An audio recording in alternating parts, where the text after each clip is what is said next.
Festo Mkenda. I'm a Jesuit from Tanzania, a member of the Eastern African Province, and the director of the Jesuit Historical Institute in Africa. So where does the story of JHIA begin? It goes far back in 2009, and it's originally an idea of Father Adolfo Nicholas, our retired general.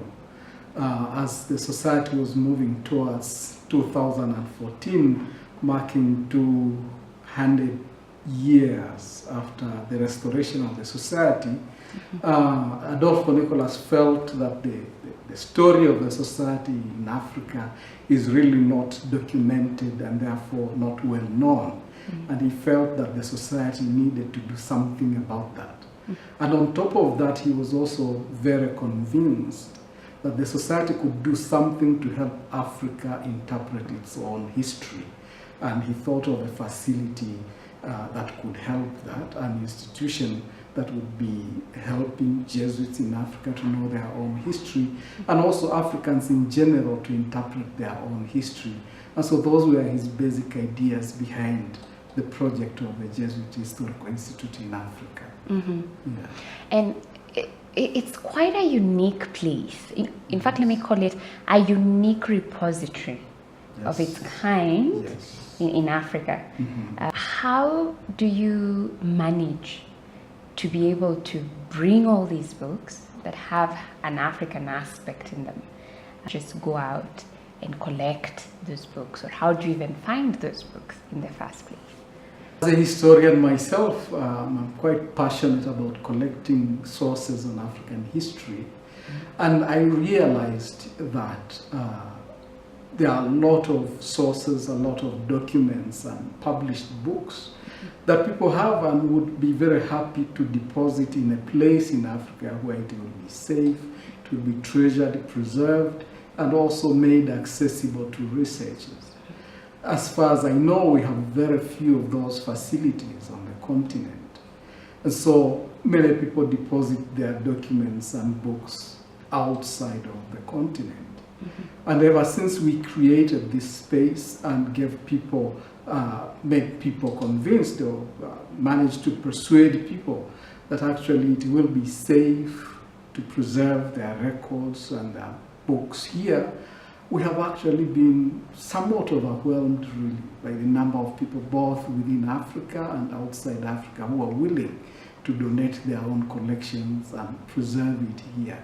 So I think the secret has been creating the space and persuade people that it's a safe place and that their collections will be valued and preserved and made accessible to other researchers. That has been a secret, and we have received a lot of donations, both from within Africa and from outside. You're in the heart of Africa, in a city that I would say many academics or scholars, and looking even at where you are at the Hekima Institute of Peace and International Relations, a Jesuit university, and also proximity to the Hekima College. Are you seeing a significant increase in the need for a lot of African books in terms of research, and also in terms of people coming in to find out a little bit more on what you have, the collections that you have? And even aside from that, as well, students outside the Jesuit institutions, the two institutions that I've mentioned. What's the significance? I think actually we are not even trying to create the need. The need for this institute, the need for this kind of collection is already there. And in many ways, the Historical Institute in Africa, the Jesuit Historical Institute in Africa, is really responding to a scholarly need that is already there. For example, most of our university libraries around, they would have a limited budget, and for that reason, they would try to buy the latest book that they need for classroom purposes.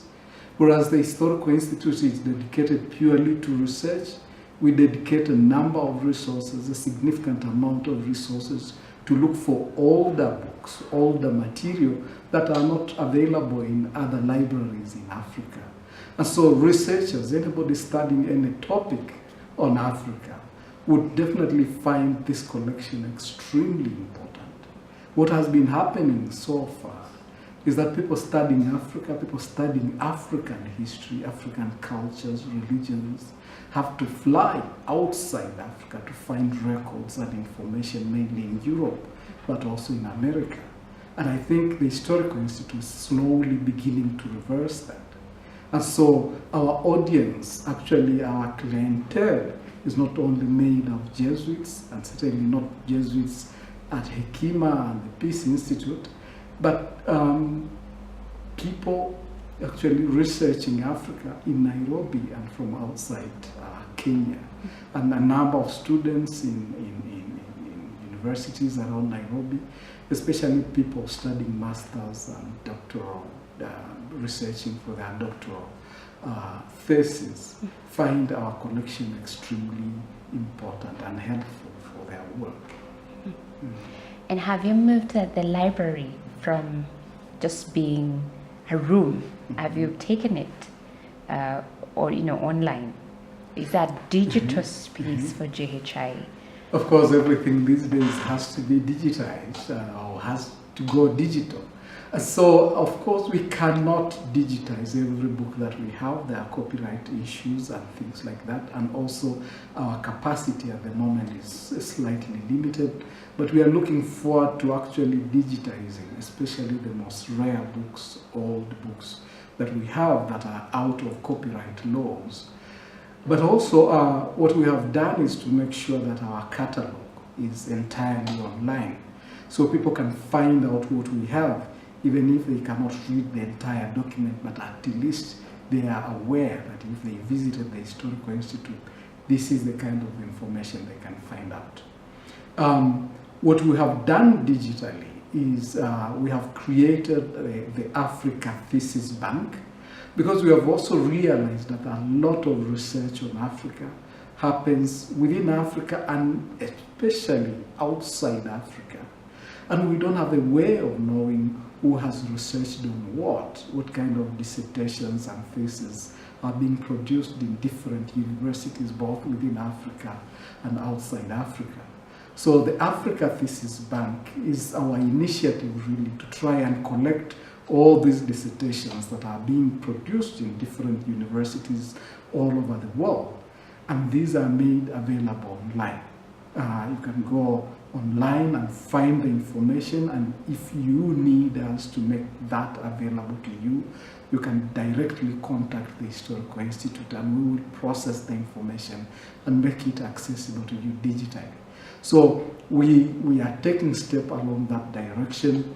We are glad that actually we are meeting, we are reaching a global audience. We do receive requests from Africa and mainly from America, surprisingly, for the dissertations that we hold in the Africa Thesis Bank.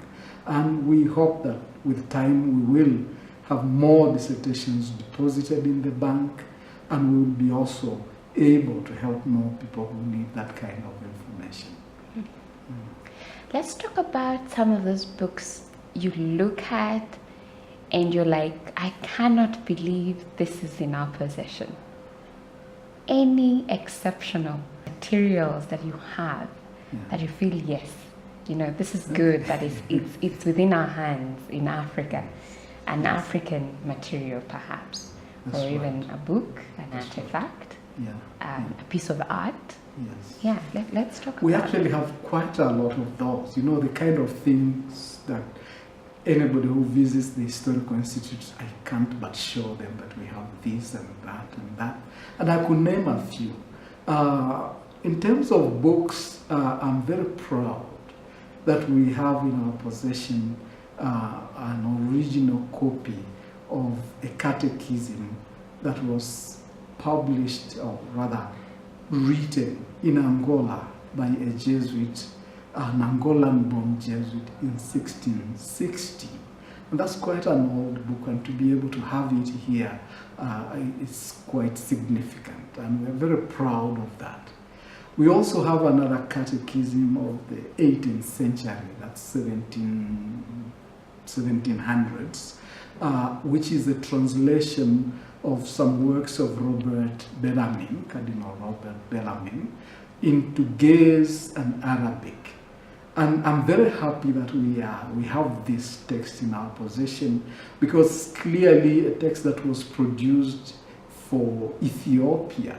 And so you can see Jesuits were always busy trying to convert Ethiopians into Catholicism. And that text is evidence of the kind of efforts that Jesuits were making at that time to produce texts for Ethiopia. And so we are very happy to have these kind of material here, and so many other old catechisms in different African languages.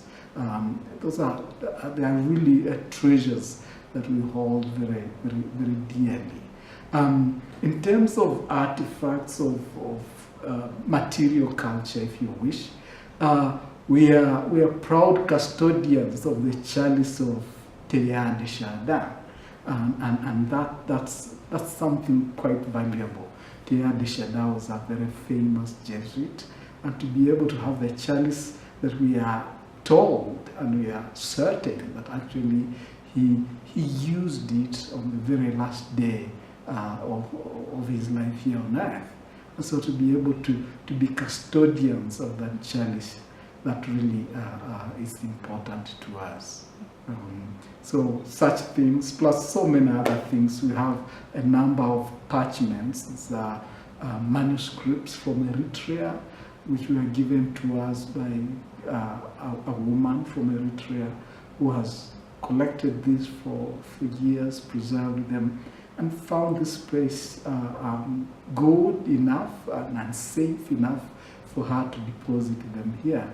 So yes, we have such things that really make our collection impressive and extremely valuable. From your description, some of those items that you've mentioned are through the support of people across the world. Yes. What's your message to somebody out there who feels like they can be part of this mission of preserving African material? I truly believe that nearly everybody who wants to can play a part in keeping this place going and creating it into the center for African research that we want to make it. We hope that in the future, anybody researching Africa, anybody studying Africa, will consider the Jesuit Historical Institute in Africa as the first place you need to go to and find the information. And so my appeal to anybody is to support us in whatever way possible. And there are many ways. For example, there are people with a book or two or a collection of books on Africa, and sometimes they wonder where they can put this in a place of safety, in a place where they will be preserved and used. And I appeal to those people to really trust that the Historical Institute has the capacity to accept such kind of material, preserve them, and make them accessible to other researchers.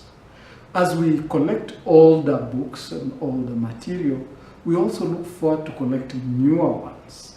And so we appeal to people who publish books about Africa on any subject to actually donate just one copy. And this goes to publishers themselves and to authors. Just donate a book to the Historical Institute. And if you're not a publisher and you're not an author, you could buy a book, just one or two or 10, or depending on your capacity. Buy a book and gift it to the Historical Institute. So those are ways that I think people can support us.